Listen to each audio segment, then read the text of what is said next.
dövründən davam edirik. Deyir ki, mis tez sıradan çıxırdı, tez əyilirdi və mis eneolit dövründə də daha üstünlük verilmişdi, daş alətlərdən istifadə olunurdu. Amma misin daha yaxşı metal olduğunu artıq insanlar dərk edirlər və misin tərkibinə əlavə metallar qatdılar, tunc əldə etdilər. Tunc daha davamlı idi və tuncdan artıq tunc əşyalar düzəltməyə başladılar. Artıq daş alətləri birlikdə üstələməyə başladı tunc alətləri. Və bu dövrdə biz deyirik tunc dövrü. Tunc dövründə 3 inkişaf mərhələsi var. Erkən tunc, orta tunc və son tunc dövrü. Erkən tunc dövründən başlayırıq. Erkən tunc dövrü 4-3-cü minillikləri əhatə edir. Bu dövrü biz Kür-Araz mədəniyyəti əsasında öyrənirik. Testlərdə qarşımıza erkən tunc yox, Kür-Araz mədəniyyəti dövrü də qarşımıza çıxa bilər. Yəni Kür-Araz mədəniyyəti dövrü yazılsa, deməli erkən tunc dövrünə aid olan xüsusiyyətlər olacaq. Bu dövrdə mübadilə inkişaf etdi. Artıq mübadilə genişlənirdi. Hansı ki, müxtəlif sahələrdə demişdik, bu dövrə qədər əkinçilik, maldarlıq əsas təsərrüfat sahələri idi. Daha sonra əlavə sənətkarlığın müxtəlif sahələri inkişaf etmişdi. Və bütün bu sahələrdə artıq deyir ki, mübadilə genişlənirdi. Bu dövrdə kişi əməyi əsas ön plana çıxdığı üçün bu dövrdə artıq ana xaqanlıq süqut etdi, yerini ata xaqanlığa verdi deyirik. Bu dövrdə qəbilələr birləşdilər, tayfa yaratdılar. Tayfaların yaranması ilə bərabərsizlik meydana gəldi. Hansı ki, bir tayfa varlı, digər tayfa artıq kasıb olurdu və cəmiyyətdə də təbəqələşmə prosesi başladı deyə bilərik. Deyirik ki, tayfalar bir-birindən mübarizə aparmağa başladılar və tayfalar öz yaşadıkları ərazini digər tayfadan qorumaq üçün yaşadıkları yerə hasarlar çəkirdilər və qala divarları çəkirdilər. Yəni, bu prosesdə, bu hasarların qala divarlarının çəkilməsi də erkən tunc dövründə başlamış olacaq. İnsanlar bu dövrdə dağlıq, dağ ətəyi və yaxud da ki, təpəliklərdə yaşamağa başladılar. Bu da ilk idi. Əvvəl əhalinin çox hissəsi əsasən düzənlikdə yaşayırdılar. Bu dövrdə isə dağlıq ərazilərdə yaşamağa başladılar. Bu dövrdə əkinçilik sahəsi inkişaf edir. Toxa əkinçiliyi ləğv olunur, onun yerinə xış əkinçiliyi yaranır. Xış əkinçiliyinin yaranması əkin sahələrini daha da genişləndirir bu dövrdə və məhsuldarlıq daha da artır. Əkin sahələrinin genişlənməsi burada suvarmağa ehtiyac yaranır və insanlar suyunu suvarma sisteminin şəbəkəsini yaradırlar. Tunc alətlərdən bütün biçin sahəsində deməli deyir ki, tunc alətlərdən istifadə olunmağa başlayır. Bunda əlavə yeni bir məlumatdır, bunu yadımızda saxlayaq.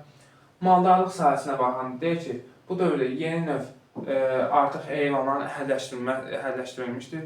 Yəni biz ev heyvanlarının əhəlləşdirilməsini qeyd etmişdik eneolit dövründə, amma başa çatması artıq demirik. Bu dövrdə də deyirik ki, erkən tunc dövründə də yeni növ heyvanlar əhəlləşdirildi. Yəni artıq deməli orada əvvəl o nöqtəni qoyurduq, burada bunlardan danışmırdıq. Amma indi isə elə bir məlumat yox. Biz deyirik ki, yeni növ heyvanlar da erkən tunc dövründə əhəlləşdirilmişdir. Yaylaq və köçəri maldarlıq yarandı. Maldarlıq sahəsi daha da inkişaf etdi və maldar tayfaları aparıcı əsas mövqeyə çevrildilər deyirik. Bu dövrdə atdan istifadə edilməyə başladı. Bu əvvəlcədən bu dövrü atdan istifadə etməyi son tunc dövründə deyirdik, adını çəkirdik ilk dəfə. Amma indi isə deyir ki, erkən tunc dövründə atdan istifadə edilməyə başladı və at əhalinin həyatına əsas verdikdə heyvanlardan birinə çevrilir.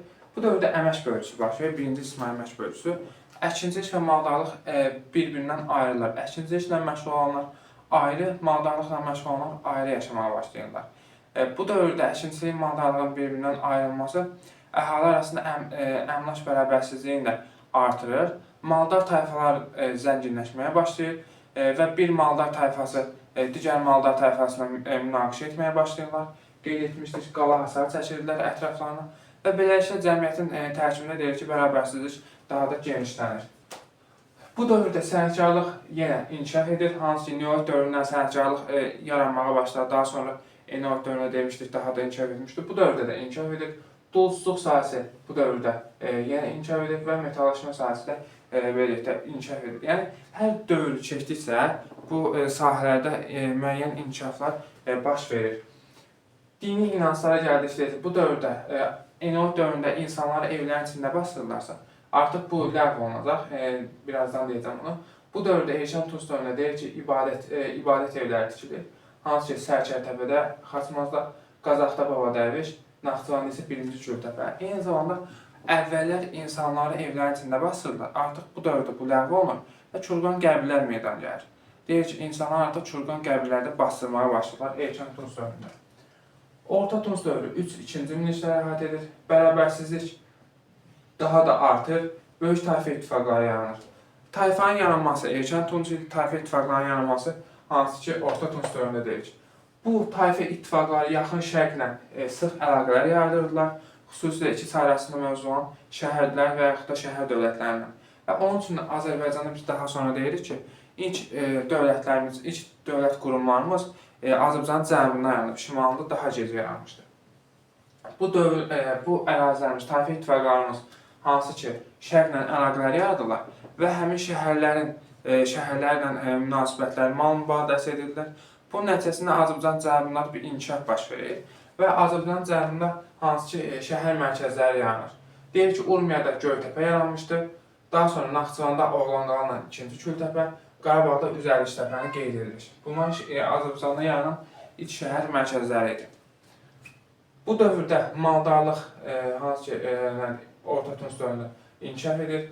Xüsusilə mübadilə daha da genişlənir. Yəni maldar tayfaları məsələn həm səhmkarlıqla məşğul olanlar, həm əkinçiliklə məşğul olanlar, həm maldarlıqla məşğul olanlar.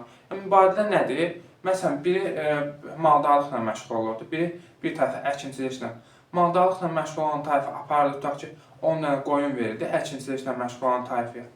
Əkinçiliklə məşğul olan tayfa isə tutaq ki, bir ton buğda verdi bu maldarlıqla məşğul olan tayfaya. Yəni biri sənətkarlıqla məşğul olurdu və yaxud da deyək ki, hansısa əkinçiliklə məşğul olan tayfa apardı, 20 kilo buğda verdi sənətkarlıqla məşğul olan verir tayfaya və yaxud da insanlara. Ondan nə alırdı? Duluz qabları alırdı istifadə etmək üçün. Yəni hər kəs bir işlə məşğul olurdu və hər kəs də bir-birinə mübadilə edirdi.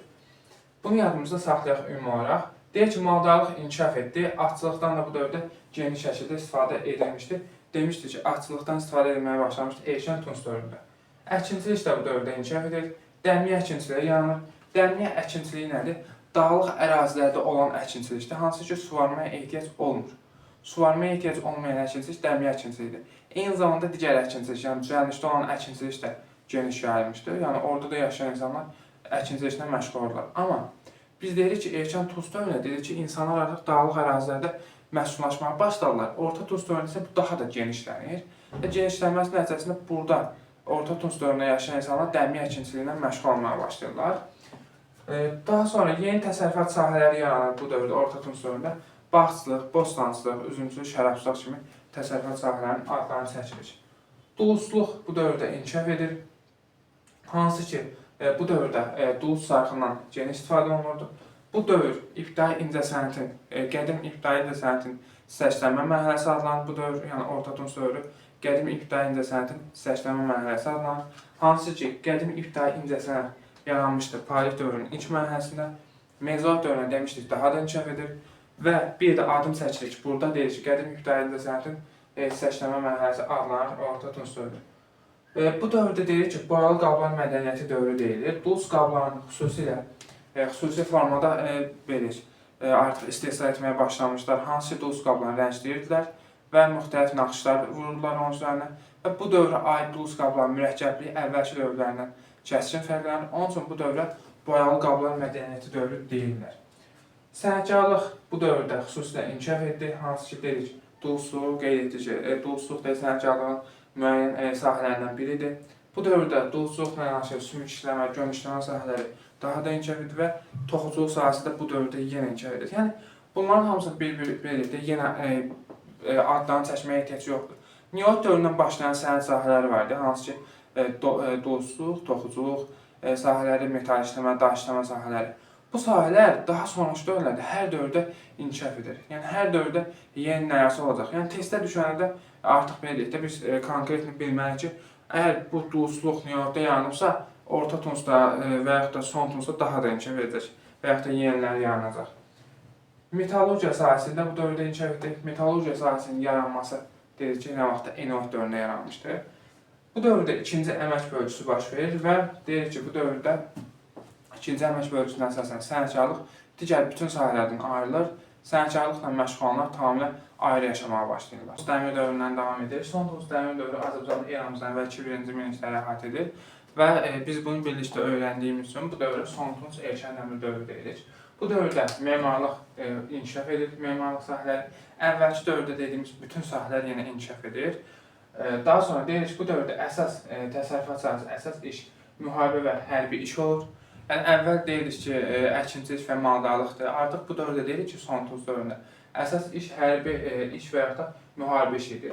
Bu dövrdə böyük tayfa ittifaqlar bir-birinə müharibə etdikləri üçün yaşadıkları yerin ətrafına Elşən Tunc dövründə demişdi ki, qalalar tikməyə başlayırlar. Artıq bu qalaların adı olur siklopik qalalar. Siklopik qalalar Azərbaycanda, Naxçıvanda 100-dən artıq siklopik və ümumi Azərbaycanda 100-dən artıq deyir ki, siklopik qalalar var. Bu qalalar Naxçıvanda Çalxan qalanı deyə bilərik. Gədəbəyin Arıqdan şəhərində qala var, siklopik qala. Qarabağda Nərgiztəpə qalasını deyə bilərik. Bunların mütləq adlarını öyrənirik. Bu dövrdə ayaqla hərəkət edilərkən dul çarxından istifadə olunur və deyir ki, dulçuluq sahəsi bu dövrdə ən yüksək inkişaf mərhələsinə daxil olmuşdur. Dəmirdən əsasən eramızdan və 1-ci minillikdə istifadə edilməyə başlamışdır. Dəmir Tuncdan daha davamlı metal idi və dəmirdən düzələn alətlər daha uzun müddətdə davam edirdi. Onun üçün dəmir tapandan sonra insanlar daha üstünlüyü dəmirdən istifadə olunan silahlara verdilər.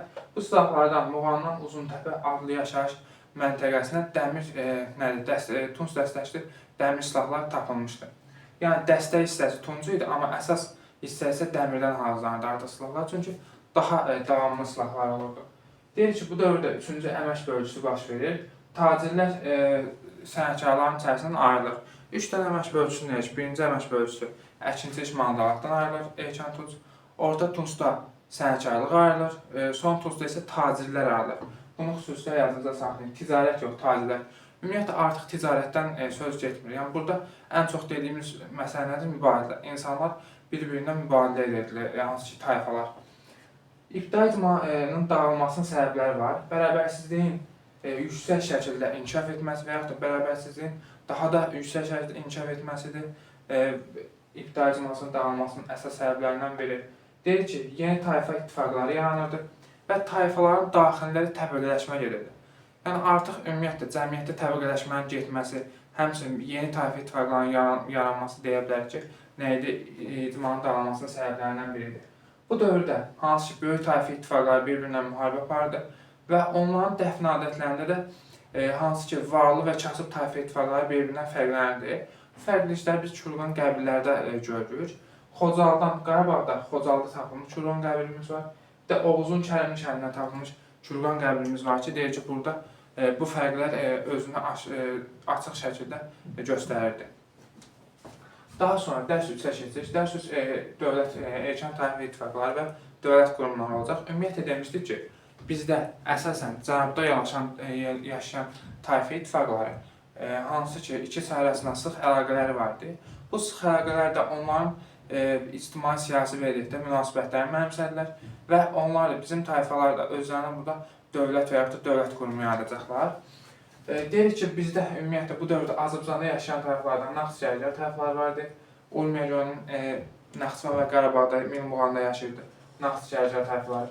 Kuti, Lullubilər vardı, Urmiya gölü ətrafında yaşayırdı. Kaspi, Kadus tayfalarından çəkilir, bunlar da Xəzər dəniz sahilində yaşayacaqlar. İndi başlayaq. Bunlar Aratda Kuti, Lullubi dövlət qurumlarından danışırıq. Bunlar dövlət deyil, dövlət qurumlarıdır. Azərbaycanda ilk yaranan dövlət qurumu Aratda dövlət qurumuydu. Aratda dövlət qurumu deyir ki, Urmiya gölünün ətrafında yaranmışdı. Paytaxt da Aratda şəhəridir. Və bu dövlət qurumunun yaranması 3-cü minilliyin 1-ci yarısına təsadüf edir.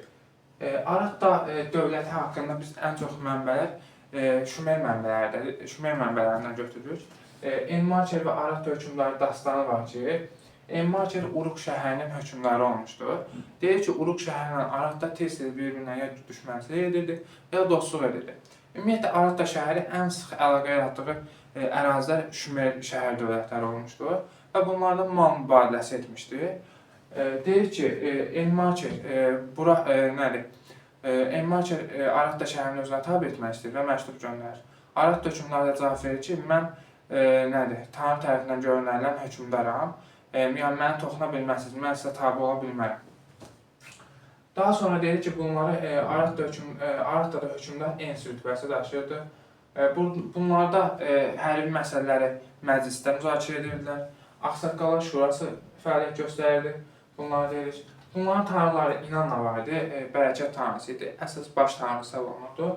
Lama var idi, ikinci dərəcəli tanrı idi. Bir də bunlarda deyir ki, əsas dini işləri Maşmaş adlanan kahin başçılığı idi. Lullubi dövlət qurumu 3-cü minilliyin ikinci yarısında yaranmışdı. Lullubi dövlət qurumu Urmiya gölündən ərazisi Diyala çayına qədər uzanırdı. Əsasən bunların ən yaradan hökmdarlarından İmaşqunlarını təşkil edir. İmaşqun padişahlar padişahı adlanacaq və deyir ki, İmaşqun xırda vilayətləri birləşib Lullubi dövlət qurumunu yaradacaq. Nə vaxt 3-cü minilliyin ikinci yarısı. İlk dövlət qurumu desə Aratdan götürür, amma sonra isə Lullubi və Kutilər yaranır.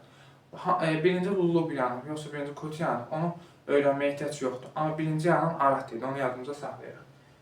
Akkadlarla mübarizə aparmışdı Aratdalar. Ümumiyyətlə, həm Aratda üzrüstən Lullubilər, həm Lullubilər, həm Kuti dövlət qurumu Akkadlarla mübarizə şəraitində yaranmışdı. Yəni, Akkadlar tez-tez bura hücum edirdi, bu ərazini tutmaq istəyirlər. Və onlara qarşı birləşmək üçün Lullubi dövlət qurumu yaranmışdı. Lullubilərə daxil olan tayfalar kimlər idi? Turukqilər idi, Sular idi, Su tayfaları idi və Lullubi tayfaları. Bunlar əsas tayfalardır. Adı yazılmayanda bir çox tayfalar var ki, onlar da Lullubi dövlət qurumuna birləşdirdi və Akkadlara qarşı mübarizə aparmaq üçün. Anibani'nin dövründə ən inkişaf etmiş dövr olacaq.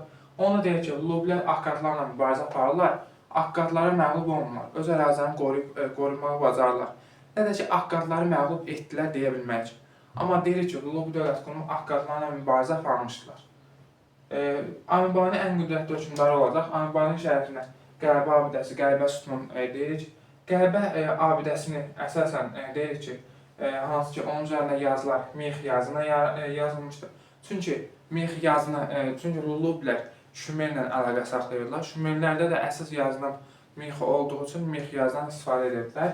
Bunu Mix yazını yazan mirzələr idi və yazını öyrənən şəxslər idi. İndiki dövrdə necə müəllim deyə bilərik də həmin dövrdə mirzələrə.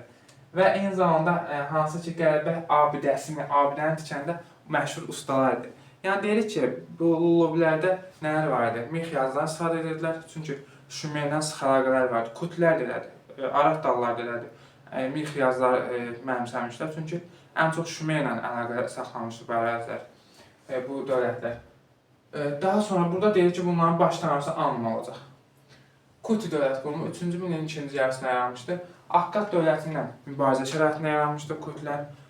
Urmiya gölü ətrafında yaranmışdı deyirik.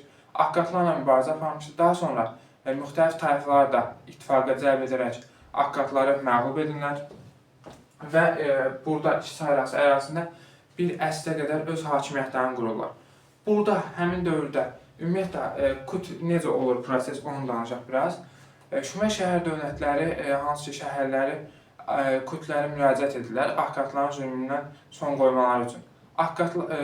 Kutlər də Akkad dövlətinə hücum edir və Akkadlar süquta uğradır. Və bunun üçün də dedik ki, Kutlər Şumer şəhərlərinin himayəsinə çevrilmişdi. Yəni Şumer şəhərlərini Akkadlardan himayə edirdi. Həmçinin bu ərazini tutduqdan sonra Kutlər, axı Şumerlər özləri çağırmışdı Kutləri. Burada Şumerlər Kutlərə mübarizə göstərmirlər, Kutlərə tabi olurlar. Burada əmin-amanlıq, sabitlik yaranır müəyyən müddət. Və hətta deyilir ki, Kuti ordusunda Şumer və Akkad şərq cəhzlərdə döyüşürdülər. Kutlər burada idarə etməni dəyişmədilər. Eyni zamanda Şumerlərin idarə etmə sistemini mənimsəyirlər və hətta onlar bu əraziləri canişinlər vasitəsilə əlaqə edirdi. Canişinlər kimlərdən seçildi? Yerli məmurlardan seçildi. Bu da Kutlərin etdiyi böyük bir səhv olacaq və Kutlərin burada yerli məmurlardan istifadə etməsi daha sonra sonuncu Kut hökmdarı Trikana qarşı üsyana gətirib çıxarılacaq və Uruq şəhərində baş vermişdi. Bu üsyan onu deyək və Kutlərin iki çarəsində hakimiyyətinə son qoyulacaq. Burada deyir ki, Kutlərdə birdən nə var? Deyir ki, hakimiyyət seçim yolu ilə keçir. Yəni, hakimiyyət ilsən keçmir. Bunu yadımıza saxlayıb, Kutlərə xas olan ən vacib xüsusiyyətdən biridir. Bir də Şumerlər əvvəl bizdə var idi, yenə əlavə olunub. Şumerlər əsasən Kutlərə dağ əjdahaları deyirdilər. Kutlər də, Lullubilər də 3-cü minilliyin sonunda dövlət qurumu kimi süquta uğrayırlar, tarix səhnəsindən silinirlər. Bunların yerini Turukki tayfaları alır. Turukki tayfaları hansı ki başçılıq edərək Lullubləri, suları, Kürtləri öz tərkibinə daxil edirlər. Yəni onları ittifaqa cəlb edirlər və bunlar birlikdə hansı ki Aşşur və Babil dövlətlərinə qarşı mübarizə aparırlar. Yəni həmin dövrdə hansı ki Akkad dövləti süquta uğrayır, həmin coğrafi ərazidə Aşşur və Babil dövləti yaranır sırayla. Və o dövlətlər bizim ərazilərimiz özlərinə şimalda yerləşən Urmiya gölü ətrafında yerləşən əraziyə tabe etmək istəyirdi. Və Turukki tayfaları da bunlara qarşı mübarizə aparmaq üçün bu tayfaları ittifaqa cəlb etdi və müəyyən müddət uğurlu olmuşdur. Məsələn, Aşşurun zəiflədiyi dövrdə Aşşurun Şuşa vilayətini tutmuşlar. Daha sonra 18-ci əsrdə Hammurapinin icazəsi ilə Babildə məskunlaşmışlar. Amma deyilir ki, eramızdan əvvəl 2-ci minilliyin sonunda Aşşur hökmdarı 1-ci Adad-niyari Urmiya gölü ətrafına yürüş edir, hücum edərək bu ərazini özündən asılı hala salmışdır. Və bu da onu göstərir ki, Azərbaycanda vahid dövlətin olmaması, xarici düşmənlər, o cümlədən qeyd etdiyimiz kimi Aşşur dövlətinin Azərbaycana tez-tez hücum etməsinə gətirib çıxardı. Və daha sonraki mövzularda qeyd edilir ki, Azərbaycanda ilk mərkəzləşmiş dövlət olan Manna dövləti yaranacaqdır.